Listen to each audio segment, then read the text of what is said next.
Hertling, General, thanks so much for being with us. Let me read you part of the U.S. Code here. It's Title 10, Chapter 113. It says, a person may not be appointed as Secretary of Defense within 7 years after relief from active duty as a commissioned officer of a regular component of an armed force. General Mattis is just a few years out, so obviously there needs to be a waiver there. But why does this exist in the Code? Why this law?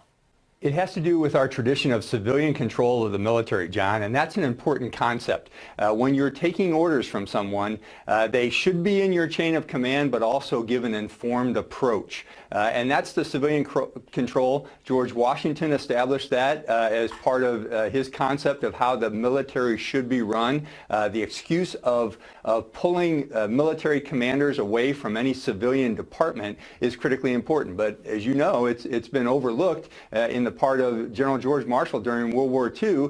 After he was the Chief of Staff of the Army for the entire period of the war, he became first Secretary of State, took another year off, and then became Secretary of Defense. So there is precedent for this. Now, there could end up being quite a few generals in the inner circle with Donald Trump here. Let's just throw up a picture. We already know that retired General Mike Flynn will be National Security Advisor. Now, James Mattis in the Pentagon, possibly David Petraeus with a job, possible John Kelly is not even on this list. You could end up with 4 retired generals as part of the inner circle here. Are you comfortable with that?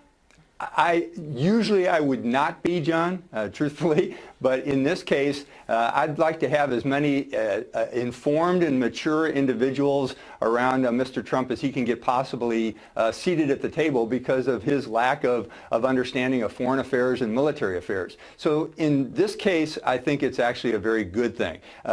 General Mattis brings certainly an informed and mature approach to not only defense matters, but war fighting, and he knows the Pentagon. When you throw any civilian official in as the Secretary of Defense who has not been to the Pentagon before, that is a staggering business. And unless you know the cultures and how things are done, not only in war fighting, but giving advice to the president, but also in how to run this multi-billion-dollar business with personnel and acquisition, it really throttles folks for a very long time until they can get used to it. And I've seen that several times in various Secretary of Defenses who thought they were being appointed to a very glamorous cabinet post and then found out how big the business they were actually running. It is a huge bureaucracy. I know you have a great deal of respect for General Mattis, called the Warrior Monk. I think you told me he's got 10,000 books in his private library, and he's read all of them. Obviously, a very, very smart guy. And he also has interesting defined positions that in many cases differ from Donald Trump. A lot of press has been given to waterboarding. He says waterboarding is not effective. He may have convinced Donald Trump of that.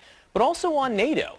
NATO is something that General Mattis feels very strongly about and feels is worth supporting, worth funding. And Donald Trump's position on it, is less enthusiastic, to be sure.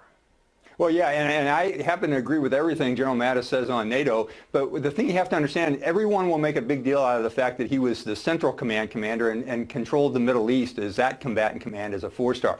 Right before that, he was also the Joint Forces Command commander, which was in Norfolk, Virginia, which as a dual hat, he also commanded something called Allied Command Transformation, which at the time, during our wars in Iraq and Afghanistan, was trying to bring the various NATO and Allied partners on board to a convinced war-fighting approach where everyone fought the war in Iraq and Afghanistan the same way. So he knows the 28 nations of NATO very well. He knows their militaries, he knows their governments, and he also knows the other allied partners. So he knows the strength of NATO and the alliance that it provides and the amount of emphasis that it should be given in terms of future conflict as well as future peacekeeping.